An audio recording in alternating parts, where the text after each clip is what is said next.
The PGA Tour has spent over a century selling the world a very specific fairy tale. It's a world built on country club elegance, quiet nods on the 18th green, crisp white visors, and a sacred, unwritten gentleman's code. For decades, fans have been trained to believe that golf's elite operate on a plane of mutual respect that sets them apart from the trash-talking, chaotic worlds of the NFL or the NBA. But behind the soundproof doors of the player trailers and deep within private player lounges, that squeaky clean image is an absolute illusion. When hundreds of millions of dollars, historic legacies, and fragile athletic egos collide on Sunday afternoons, the gentleman's mask doesn't just slip, it gets completely torn to shreds. Most of the time, the tour's PR machine manages to keep a tight lid on the hostility. The players sign off on standard corporate press conference answers, smile for the cameras, and keep their true feelings locked away. But every once in a while, a breach occurs.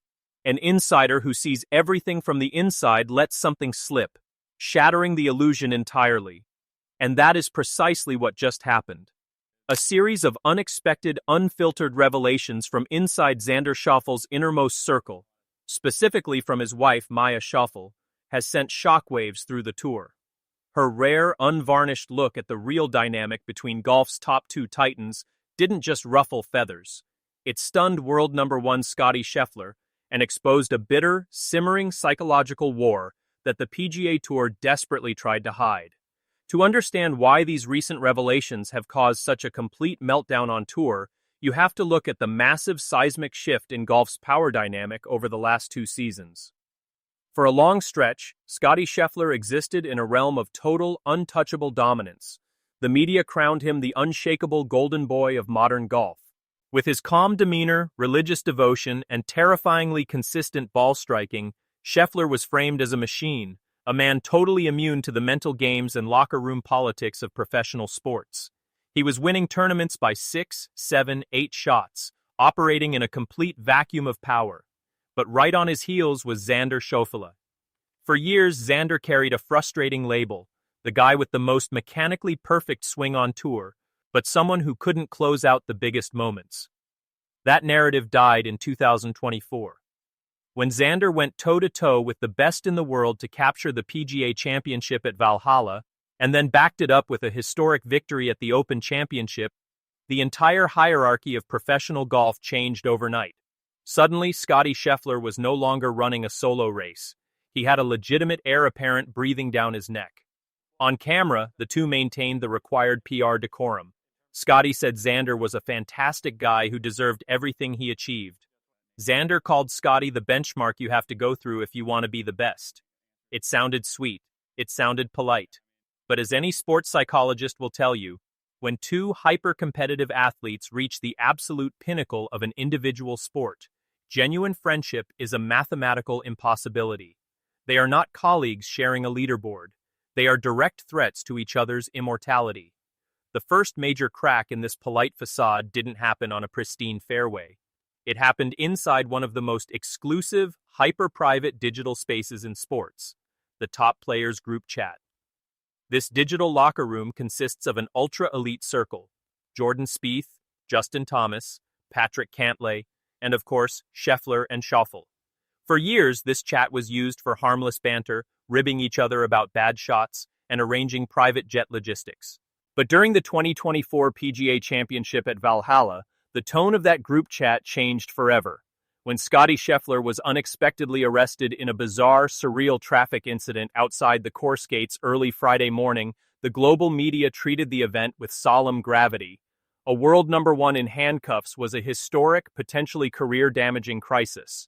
But inside the private player chat, the reaction was utterly ruthless. Before Scheffler's mugshot had even fully circulated on Twitter, players inside the chat had already swapped the group's profile picture to Scottie's official Louisville police mugshot. They turned what was the most stressful, embarrassing morning of Scheffler's life into a relentless, high-pressure inside joke. Custom t-shirts were ordered to the course within hours. The psychological hazing was immediate, merciless, and non-stop. Publicly, Scottie laughed it off.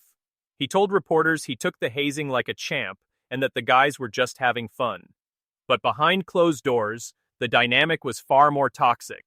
Sources close to the situation revealed that the relentless mocking left a lingering, bitter taste. When a player is fighting criminal charges while trying to win a major, being relentlessly taunted by the very rivals trying to take his crown wasn't seen as friendly banter. It was weaponized psychological warfare. If the group chat mugshot controversy planted the seeds of division, what happened next blew the relationship apart. In elite professional golf, a player's equipment isn't just gear, it is their absolute lifeblood. Players spend hundreds of hours fine-tuning driver heads, testing face springiness down to the micrometer. There is an unspoken, ironclad locker room rule. What happens in the equipment trailers stays in the equipment trailers. You never, under any circumstances, discuss another player's technical struggles with the media. Xander Schauffele broke that rule. During a routine press conference, Xander casually let slip a massive piece of insider intelligence.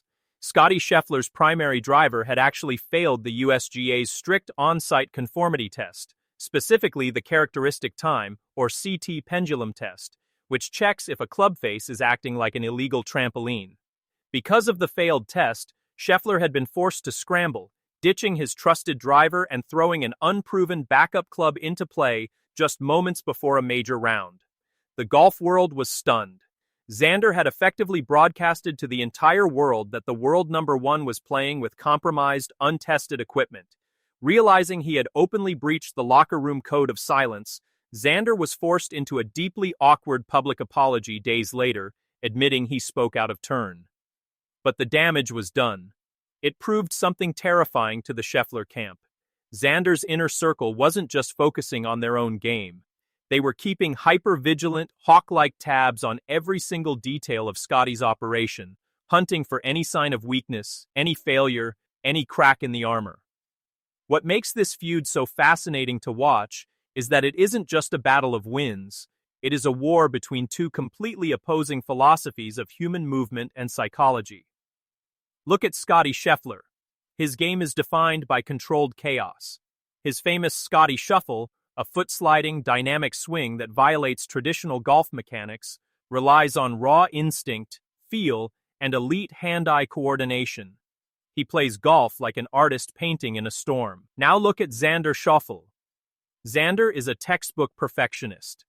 Built under a strict regimen of biomechanical precision, Xander's game is about absolute symmetry, mathematical repeatability, and zero noise. And this is where Maya Schauffele's perspective threw gasoline on the fire. Maya, who has intentionally stayed out of the flashy media spotlight for years, provided a rare window into what living behind the scenes of this high-stakes rivalry is actually like.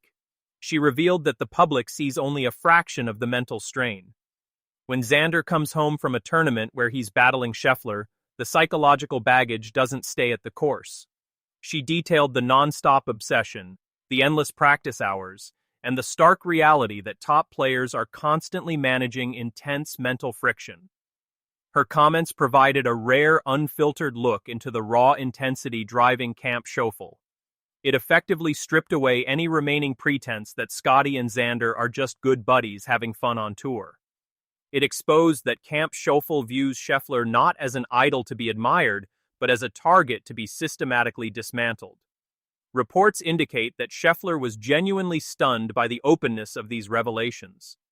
Scottie, who works tirelessly to keep his private life and internal thoughts completely guarded, was suddenly confronted with the fact that his chief rival's household operates in a state of 24/7 psychological preparation. Make no mistake, what we are witnessing right now is not a series of isolated incidents. The ruthless group chat mockery after the arrest, the deliberate public leak of the illegal driver test, and now, the unfiltered commentary breaking open the mental strategy from inside the household.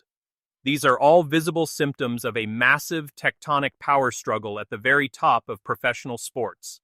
For the next decade, the PGA Tour will try to sell you the same old narrative. They will show you promo packages of Scottie and Xander smiling on the range.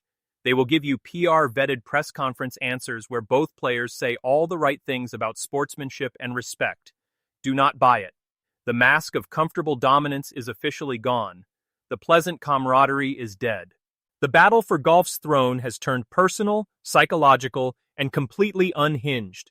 And as the tour heads into its most grueling stretch, one thing is abundantly clear. The golden era of polite golf is over, and the war between Scottie Scheffler and Xander Schauffele has only just begun. Who do you think wins this psychological war in the long run? Is Scottie's dominance unshakable, or has Xander found the formula to break him? Drop your thoughts in the comments below, smash that like button, and subscribe for more deep dive sports coverage. Thanks for watching, and we'll see you next time.